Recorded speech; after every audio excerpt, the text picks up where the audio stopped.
Hello friends, ఇక్కడికి వచ్చిన వాళ్ళలో చాలా మంది ఆల్రెడీ పుష్ప 2 ట్రైలర్ చూసే వచ్చుంటారు. సో ట్రైలర్ ఎలా ఉందో ఖచ్చితంగా కింద కామెంట్స్లో చెప్పండి.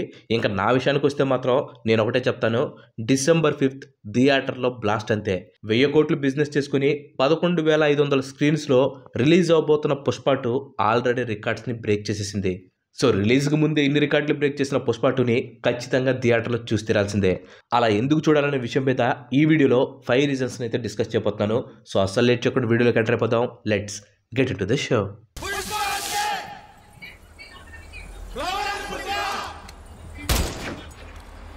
ఫైర్ కదా, వైల్డ్ ఫైర్.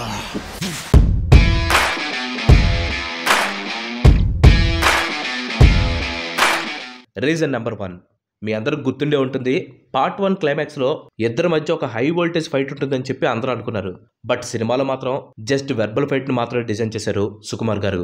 ఇలా ఫైట్ లేకుండా మాటలతో క్లైమాక్స్ని డిజైన్ చేయడం చాలా మందికి డిసప్పాయింట్మెంట్గా అనిపించింది. సినిమా ఎంత బాగున్నా కానీ క్లైమాక్స్లో ఆడియన్స్ ఒక హైతో బయటకు వెళ్ళాలి. అప్పుడు మాత్రమే ఆ సినిమాకు ఒక పాజిటివ్ టాక్ వస్తుంది. రంగస్థలం విషయమే చూసుకోండి, సినిమా అంత బాగున్నా కానీ ఆ క్లైమాక్స్ ట్విస్ట్కి అందరూ కూడా ఒక క్షణం మాట లేకుండా ఉండిపోయారు. కానీ ఇక్కడ పుష్ప 1 విషయంలో ఆ హై అనేది రాలేదు. ఇంకా మిగిలింది జస్ట్ ఆ మ్యారేజ్ సీన్ మాత్రమే. ఆ డిసప్పాయింట్మెంట్తోనే థియేటర్లో నుంచి బయటకు వెళ్ళిపోదాం అనుకునే టైంలో పుష్పరాజ్ తాలి కట్టే సీన్లో కెమెరా వైపు చూస్తూ ఇప్పుడే మొదలై ఉండాది అని చెప్పంటాడు. ఆ ఒక్క షాట్తో ఇప్పుడు వరకు మీరు చూసింది కొంచెమే, వాళ్ళిద్దరి మధ్య ఇప్పుడే నిప్పు రాజేసుకుంది, ఇంకా చూడాల్సింది పార్ట్ 2లో ఉందని చెప్పి సుకుమార్ గారు చాలా తెలివిగా చూపించారు. మీరు కేజీఎఫ్, బాహుబలి ఇలాంటి మూవీస్ని తీసుకోండి. పార్ట్ 1లో ఆ మూవీలో ఉండే వరల్డ్ మొత్తాన్ని మనకు పరిచయం చేయడానికి కాస్త టైం పడుతుంది. కానీ పార్ట్ 2కి వచ్చేసరికి ఈ ఇంట్రడక్షన్లు ఇలాంటివి అవసరం ఉండదు, డైరెక్ట్గా కథలోకి వెళ్ళిపోతారు. ఇంకా పుష్ప విషయానికి వస్తే మనకు పుష్పరాజ్ అంటే ఎవరో తెలుసు, బన్వర్ సింగ్ షకావత్ అంటే ఎవరో తెలుసు, మంగళం సీన్ అంటే ఎవరో తెలుసు, కేశవ అంటే ఎవరో తెలుసు. కానీ క్యారెక్టర్స్ గురించి చాలా మందికి కొన్ని డౌట్స్ అయితే ఉన్నాయి. ఆ సిండికేట్ గురించి, అక్కడున్న మనుషుల గురించి తెలిసాక ఏ మాత్రం లేట్ చేయకుండా సుకుమార్ డైరెక్టర్ స్టోరీలోకి వెళ్ళిపోతాడు. జస్ట్ నేను చెప్పింది ఎలా ఉంటుందో ఒకసారి ఊహించండి. ఒక కూలోడ్ అనే దగ్గర నుంచి సిండికేట్కి హెడ్గా ఎదిగాడు పుష్ప. అలాంటోడు సముద్రంలో కెరటంలా ఇంకా ఇంకా పైకెదిగి అక్కడి నుంచి ఒక్కసారిగా కింద పడితే ఎలా ఉంటుందో ఊహించుకోండి. కింద పడినవాడు ప్రశాంతమైన సముద్రంలా ఒక 10-15 నిమిషాలు సైలెంట్ అయిపోయి దుమ్మారం లేపే సునామీలాగా పైకి ఎగిస్తే ఎలా ఉంటుందో ఊహించుకోండి. ఇవన్నీ జస్ట్ ఊహ కాదు, December 5th ఖచ్చితంగా సినిమాలో మనకు కనబడబోయేవి. ఇప్పటి వరకు రిలీజ్ అయిన గ్లిమ్స్లు కూడా సినిమా ఇలాగే ఉండొచ్చనే సూచనలు కలిగించాయి. అది ఎలాగో ఈ వీడియో ముందు వెళ్లే కొద్దీ మీకే క్లియర్గా అర్థమవుతుంది. అందుకనే ఏమాత్రం లేట్ చేయకుండా నెక్స్ట్ రీజన్ దగ్గరికి వెళ్ళిపోతాం. Reason number 2, stellar performance. Pushpa movie ఈ రోజు ప్రపంచవ్యాప్తంగా ఎంత గొప్పగా రీచ్ అయిందంటే దానికి one and only reason Allu Arjun swag and mannerisms. Cinema చూస్తున్నంతసేపు కూడా మనం అల్లు అర్జున్ని చూడం, కేవలం పుష్పరాజు క్యారెక్టర్ని మాత్రమే చూస్తూ ఉంటాం. ప్రతి మనిషికి ఒక మేనరిజం ఉంటుంది, ఒక యాటిట్యూడ్ ఉంటుంది, ఒక స్టైల్ ఉంటుంది. కానీ ఆ రియల్ యాటిట్యూడ్, స్టైల్ అండ్ మేనరిజంని పక్కన పెట్టేసి సినిమాలో పర్ఫామ్ చేయడం అంటే అది చాలా కష్టం. అండ్ అది అందరి యాక్టర్స్ వల్ల సాధ్యం కాదు. చాలా మంది యాక్టర్స్ అన్ని సినిమాల్లో కూడా సేమ్ ఒకటే మేనరిజంని ఇంకా బాడీ లాంగ్వేజ్ని మెయింటైన్ చేస్తూ ఉంటారు. అయితే అల్లు అర్జున్ గారు మాత్రం అలా కాదు, ప్రతి సినిమాలో కూడా ఒక వ్యత్యాసాన్ని చూపిస్తూ ఉంటారు. అల్లు అర్జున్ గారు ఇప్పటికీ అరౌండ్ ఒక 20 సినిమాల వరకు హీరోగా యాక్ట్ చేశారు. అందులో ఖచ్చితంగా ప్రతి సినిమాకి తన యాక్టింగ్లో వ్యత్యాసాన్ని చూపిస్తూ వచ్చారు. అయినా 68 సంవత్సరాల నేషనల్ అవార్డు చరిత్రలో విన్నర్గా నిలిచిన ఒకే ఒక తెలుగు యాక్టర్ గురించి నేను పెద్దగా చెప్పాల్సిన అవసరం లేదనుకోండి. కానీ ఇక్కడ మనం ఫహద్ ఫాజిల్ గురించి ఖచ్చితంగా చెప్పుకోవాలి. ఎందుకంటే ఫిలిం బఫ్స్ని మినహాయిస్తే తెలుగులో చాలా మందికి ఆయన ఎంత గొప్ప యాక్టర్ అనే విషయం పెద్దగా తెలియకపోవచ్చు. అందులో కూడా నెగిటివ్ రోల్స్లో తను ఎంత గొప్పగా నటిస్తాడనేది ఏ ఒక్కరు కూడా సరిగ్గా తెలియకపోవచ్చు. అది తెలియాలంటే కుంభలంగి నైట్స్ అనే మలయాళం సినిమాని తప్పకుండా చూడాలి. ఆర్ఆర్ఆర్ టైంలో రాజమౌళి గారిని సందీప్ రెడ్డి వంగ గారు ఇంటర్వ్యూ చేస్తున్న టైంలో రాజమౌళి గారు ఒక మాట చెప్పారు, సినిమాని మ్యూట్లో పెట్టి చూసినా కూడా ఆ సినిమా అర్థమైతే అది పాన్ వరల్డ్ సినిమా అవుతుందని చెప్పి ఆయన అన్నారు. ఈ కాంటెక్స్ట్లో చూసుకుంటే మనం ఫహద్ ఫాజిల్ గారిని ఒక పాన్ వరల్డ్ స్టార్గా పిలవచ్చాము. ఎందుకంటే ఒక సినిమాని మ్యూట్లో పెట్టి చూసినా కూడా అది అందరికీ అర్థం అవ్వాలంటే సినిమాలో యాక్ట్ చేసిన వాళ్ళు ఆ రేంజ్లోనే పర్ఫార్మెన్స్ చేయాలి. ఫర్ ఎగ్జాంపుల్ కమల్ హాసన్ గారి పుష్పక విమానం సినిమా తీసుకోండి. ఇది ఒక మూకీ సినిమా, అంటే దీంట్లో డైలాగులు కానీ సాంగ్స్ కానీ ఏముండవు. కానీ ఈ సినిమా ఆ టైంలో సూపర్ డూపర్ హిట్ అయింది. కేవలం తమిళ లాంగ్వేజ్లోనే కాదు, తెలుగు అండ్ అలాగే ఇతర లాంగ్వేజెస్లో కూడా అది సూపర్ డూపర్ హిట్ అయింది. అండ్ ఈ కుంభలంగి నైట్స్ అనే మూవీ తెలుగులో అయితే మనకు అవైలబుల్గా లేదు. బట్ సబ్ టైటిల్స్ ఉన్నాయి కదా అని చెప్పేసి చూడటం స్టార్ట్ చేశాను. బట్ ఈ సినిమాలో ఎప్పుడైతే ఫహద్ ఫాజిల్ ఎంటర్ అయ్యాడో వెంటనే నేను సబ్ టైటిల్స్ ఆఫ్ చేశా. ఎందుకంటే సీన్ కాంటెక్స్ట్ మొత్తం ఫహద్ ఫాజిల్ గారి ఫేస్లోనే అర్థమైపోతుంది. అలాంటి ఒక గ్రేట్ యాక్టర్ని సుకుమార్ గారు ఫస్ట్ పార్ట్లో మనకి లాస్ట్లో ఇంట్రడ్యూస్ చేశారు. కానీ సెకండ్ పార్ట్లో మాత్రం ఆయన ఒక రేంజ్లో యూజ్ చేసుకోబోతున్నారని చెప్పేసి నాకైతే అనిపిస్తుంది. అల్లు అర్జున్, ఫహద్ ఫాసిల్తో పాటు జగపతి బాబు, ప్రకాష్ రాజ్, సునీల్, రావు రమేష్ ఇలాంటి పెద్ద పెద్ద యాక్టర్స్ ఈ సినిమాలో యాక్ట్ చేస్తున్నారు. అండ్ మనందరూ తెలుసు వీళ్ళందరూ కూడా పర్ఫార్మెన్స్ని ప్యాక్ ఆడుకున్నట్టు ఆడేస్తారు. ఎంతమంది గొప్ప యాక్టర్స్ ఉంటేవి కథ సరిగ్గా ఉండాలి కదా అని మీలో చాలామంది అనుకోవచ్చు. దాని గురించి మాట్లాడాలంటే ఏ మాత్రం లేట్ చేయకుండా మనం నెక్స్ట్ రీజన్ దగ్గరికి వెళ్ళిపోవాలి. Reason number 3, the captain of the ship Sukumar. ఈయన ఒక మ్యాథ్స్ లెక్చరర్ అని, ఇండియాలోనే one of the brilliant directors అని, ప్రతి సినిమాలో ఐటమ్ సాంగ్ ఖచ్చితంగా పెడతాడని ఇవన్నీ కూడా మనకు తెలుసు. ఈయన 20 సంవత్సరాల సినిమా కెరీర్లో చాలా వరకు హిట్స్ ఉన్నాయి, అలాగే ఫ్లాప్స్ కూడా వచ్చాయి. అయితే ఆ ఫ్లాప్స్ వచ్చిన తర్వాత ఆయన బౌన్స్ బ్యాక్ అనే విధానం మాత్రం ఎవరు కూడా పెద్దగా పట్టించుకుని ఉండరు. 70 కోట్ల బడ్జెట్తో తెరకెక్కించిన వన్ నేను ఒక్కడి సినిమా చాలా ఎక్స్పెక్టేషన్స్తో ఆడియన్స్ ముందుకు వచ్చింది. కానీ అనుకున్నంత హిట్ని అయితే సాధించలేకపోయింది. అండ్ ప్రొడ్యూసర్స్ కూడా ఈ సినిమా చాలా నష్టాన్ని తీసుకుని వచ్చింది. తెలుగులో క్లాస్ సినిమాలు ఆడవు, తల్లిదండ్రుల ఎమోషన్ని సుకుమార్ సరిగ్గా చూపించలేకపోయాడని చెప్పి చాలా మంది బయట విమర్శలు కూడా చేశారు.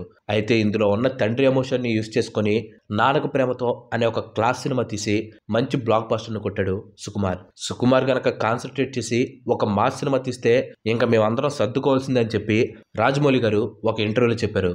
ఆ మాటను అనుసరించి సుకుమార్ గారు తన లైఫ్లోని ఎప్పటికీ మర్చిపోలేని ఒక సినిమాని తీశారు. అదే రంగస్థలం. రంగస్థలం క్లైమాక్స్లో వచ్చిన ట్విస్ట్ అయితే ఎవరో ఎప్పటికి కూడా మర్చిపోరు. చెప్పాలంటే ఈ క్లైమాక్స్ సీన్ కంప్లీట్గా సుకుమార్ బ్రిలియన్స్ అనే చెప్పాలి.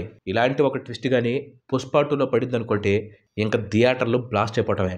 దాంతోపాటు వేరీస్ పుష్ప అనే పార్ట్ జస్ట్ ప్రమోషనల్ పార్ట్ కాకుండా మూవీలో కూడా ఉంటే మాత్రం సినిమా అదిరిపోయినట్టే. ఎందుకంటే వాళ్ళు రిలీజ్ చేసిన ఆ వీడియో జస్ట్ 3 నిమిషాలు మాత్రం ఉంటుంది. సినిమాలో 10-15 నిమిషాలు పుష్ప ఎక్కడున్నాడనేది చూపించకుండా ఒక సస్పెన్స్ని క్రియేట్ చేసి ఒక్కసారిగా జాతర సీన్ పడింది అనుకోండి, ఇంకా అంతే. ఆ జాతరని చూస్తున్న థియేటర్లో ఉన్న వాళ్ళందరికీ పూనకాలు వచ్చేటవే. Number 4, production values. యాక్చువల్గా పుష్ప 1 సినిమాలో చూసుకుంటే అందులో ప్రొడక్షన్ వాల్యూస్ కాస్త తక్కువగా ఉన్నాయనే చెప్పుకోవచ్చు. ఎందుకంటే లారీని చెరువులోకి వేసే సీన్, ఇంకా నదిలోకి ఎర్రచందనాలు పడేసే సీన్, ఈ సీన్లు చూడటానికి అంత బిలీవబుల్గా ఉండవు. విజువల్ ఎఫెక్ట్స్ కూడా అంతగా ఏం బాగోవు. నార్మల్గా ఏ మూవీలైనా సరే మనం లీనమైపోవాలంటే ప్రతిదీ కూడా బిలీవబుల్గా ఉండాలి. కానీ ఎర్రచంద్రం కర్రలో ఏదో బెండు ముక్కల్లాగా కనిపించడంతో ఆ వ్యూవర్స్ ఎక్స్పీరియన్స్ అనేది కాస్త మిస్ అయినట్టుంటుంది. వెంటనే వాళ్ళు ఆ ప్రపంచం నుంచి డిస్కనెక్ట్ అయిపోయి వాటి గురించి డిస్కస్ చేసుకోవడం మొదలు పెడతారు. మళ్ళీ ఆ ప్రపంచంలోకి రావడానికి కాస్త టైం పడుతుంది. కానీ పుష్ప 2 విషయంలో మాత్రం ఇలాంటి మిస్టేక్స్ జరగవని చెప్పి నాకు అనిపిస్తుంది. ఎందుకంటే పుష్ప 1 తీసింది అరౌండ్ 200 to 250 crores బడ్జెట్లో. కానీ ఇప్పుడు తీయబోతున్న ఈ సినిమా 400 to 500 crores బడ్జెట్తో తీస్తున్నారు. ఇలా పెంచిన బడ్జెట్ వలన విజువల్ ఎఫెక్ట్స్ చేయడానికి బెటర్ స్టూడియోస్ని మూవీ టీం వాళ్ళు కన్సల్ట్ అవ్వచ్చు. మనందరికీ తెలిసిందే ప్రపంచంలో ప్రతిదీ కూడా డబ్బుతోనే ముడిపడి ఉంటుంది. స్టూడియోస్కి ఎంత ఎక్కువ డబ్బు ఇస్తే వాళ్ళు అంత మంచి అవుట్పుట్ని మూవీ మేకర్స్ చేతిలో పెడతారు. పుష్ప 2 లాంటి లార్జర్ దాన్ లైఫ్ స్టోరీస్కి సినిమాటిక్ రిచ్నెస్ అనేది తప్పకుండా ఉండాలి. మీరు చూసుకుంటే వేరీస్ పుష్ప గ్లిమ్స్లో పులి కానీ, జాతర టీజర్ కానీ, మేకోవర్ కానీ, ఆ జాతర సెట్ కానీ ఎవ్రీథింగ్ బిలీవబుల్గా ఉంది. సో షూర్గా చెప్తున్నాను, మూవీలో ఈ సీన్ వచ్చినప్పుడు ఒక్కడ కూడా మాట్లాడకుండా ఆ సీన్లో మునిగిపోతారంతే. ఆ డీటెయిల్స్ బాక్స్ నుంచి వచ్చిన సౌండ్ తప్ప ఇంకే సౌండ్ కూడా బయటికి రాదు. సౌండ్ అంటే గుర్తొచ్చింది, లాస్ట్కి మిగిలిన రీజన్ అదే. Reason number 5, music and background score. ఈ విషయంలో Allu Arjun fans and Pushpa fans అందరూ చాలా అంటే చాలా భయపడుతున్నారు. ఎందుకంటే రీసెంట్గానే ఎస్ఎస్ తమన్ ఈ మూవీకి బ్యాక్గ్రౌండ్ స్కోర్ ఇస్తున్నాడని చెప్పి న్యూస్ అయితే బయటకు వచ్చింది. నిజానికి తమన్ ఒక్కడే కాదు, తమన్తో పాటు లోకనాథ్ అండ్ అలాగే శామ్ సిఎస్ కూడా ఈ సినిమాకి బ్యాక్గ్రౌండ్ స్కోర్లను అందించారు. ఇలా చేయడానికి కారణం మూవీ రిలీజ్ దగ్గర పట్టమే. చాలా మంది తమన్ మ్యూజిక్ చేస్తున్నాడు అనగానే తమన్ ఎందుకు తీస్తున్నారని చెప్పేసి ఫీల్ అయిపోతున్నారు. కానీ తమన్ బ్యాక్గ్రౌండ్ స్కోర్లో ఎప్పుడూ కూడా డిసప్పాయింట్ చేయలేదు. నిజానికి కొన్ని యావరేజ్ సినిమాలు హిట్ అవడానికి కూడా తమన్ బ్యాక్గ్రౌండ్ స్కోర్ చాలా హెల్ప్ చేసింది. అంతెందుకు అఖండ సినిమాని తీసుకోండి, ఆ సినిమాకి బ్యాక్గ్రౌండ్ స్కోరే హైలైట్. అందులో ఉన్న యాక్షన్ ఎపిసోడ్స్ అన్నిటికి కూడా తన బ్యాక్గ్రౌండ్ మ్యూజిక్తో బాగా ఎలివేట్ అయ్యేలాగా చేశాడు. అలాంటి బ్యాక్గ్రౌండ్ స్కోర్ కనుక తమన్ ఇవ్వకపోయి ఉంటే సినిమా అంత విజయాన్ని సాధించేది కాదేమో. ఇంకా తర్వాత లోకనాథ్ విషయానికి వస్తే ఇతను కూడా చిన్న మ్యూజిక్ డైరెక్టర్ ఏం కాదు. కాంతార, విరూపాక్ష, మంగళవారం ఇలాంటి సినిమాలు హిట్ అవడంలో అతని బ్యాక్గ్రౌండ్ స్కోర్ కూడా చాలా బాగా హెల్ప్ చేసింది. ఇలాంటి మ్యూజిక్ డైరెక్టర్స్ కనుక మంచి సీన్స్ దొరికాయంటే వాటిని ఎక్స్ట్రాడినరీ సీన్స్గా మార్చేస్తారు. ఇంకా శామ్ సిఎస్ విషయానికి వస్తే విక్రమ్ వేద, ఖైదీ, అర్జున్ సురవరం, కా ఇలాంటి సినిమాలకి ఆయన మ్యూజిక్ అందించారు. ఈయన కూడా బ్యాక్గ్రౌండ్ స్కోర్ని కంపోజ్ చేయడంలో మంచి స్పెషలిస్ట్. వీళ్ళందరినీ మెన్షన్ చేసినా చేయకపోయినా కూడా ఈ సినిమాకి అసలైన మ్యూజిక్ డైరెక్టర్ మాత్రం మనం అసలు మర్చిపోకూడదు. అతనే దేవిశ్రీ ప్రసాద్. ముందు ఈయనే ఈ సినిమాకి అసలైన మ్యూజిక్ డైరెక్టర్. కాకపోతే కేవలం టైం ఇష్యూస్ వల్ల మాత్రమే వేరే మ్యూజిక్ డైరెక్టర్స్ని కూడా తీసుకున్నారు. కానీ ఈ సినిమాలో పాటలన్నీ కూడా దేవిశ్రీ ప్రసాదే ఇచ్చాడు. ఆల్రెడీ రిలీజ్ అయిన సూసేకి సాంగ్ విని చాలా మంది ఫిదా కూడా అయిపోయారు. ఇంకా చంద్రబోస్ గారి లిరిక్స్ గురించి మాట్లాడాల్సిన అవసరం లేదు. హీరోకి ఎలివేషన్స్ ఇచ్చే సాంగ్ అవ్వచ్చు, హీరోయిన్తో రొమాన్స్ చేసే సాంగ్స్ అవ్వచ్చు, ఏ జోనర్ అయినా కానీ మీనింగ్ అందరికి అర్థం అవుతూనే ఎంతో డెప్త్ ఉండేలాగా ఈయన రాసే సాంగ్స్ చిన్నపిల్లల నుంచి పెద్దవాళ్ళ వరకు అందరూ కూడా ఎంజాయ్ చేస్తారు. ఇంకా వీటితో పాటు బోనస్ రీజన్ హైప్. పుష్ప సినిమాకు వచ్చినంత హైప్ నాకు తెలిసి ఏ సినిమాకు కూడా వచ్చి ఉండదు. క్రికెట్ స్టార్స్ దగ్గర నుంచి football stars, IPL, BPL, BBL ఇలా ప్రతి ఒక్క క్రికెట్ లీగ్లో కూడా తగ్గేదే లేదంటూ ప్రపంచం మొత్తానికి బాగా పాపులర్ అయింది పుష్ప సినిమా. సో ఈ సినిమా చూడటానికి ఈ హైప్ కూడా one of the reason. So that's it guys. ఇవి కాకుండా ఇంకేమైనా రీజన్స్ ఉంటే మాత్రం ఖచ్చితంగా వాటిని కింద కామెంట్ చేయండి. Thanks for watching. ఈ వీడియో కనుక మీకు నచ్చినట్లయితే లైక్ చేయండి, షేర్ చేయండి. అండ్ అలాగే మన నెక్స్ట్ ఎపిసోడ్ మిస్ కావద్దు అనుకుంటే మన ఛానల్కి తప్పకుండా సబ్స్క్రైబ్ అవ్వండి. ఇంకో మంచి ఎపిసోడ్లో మళ్ళీ కలుద్దాం. Till then bye bye, have a nice day. Pushpa అంటే నేషనల్ అనుకుంటారా? ఇంటర్నేషనల్.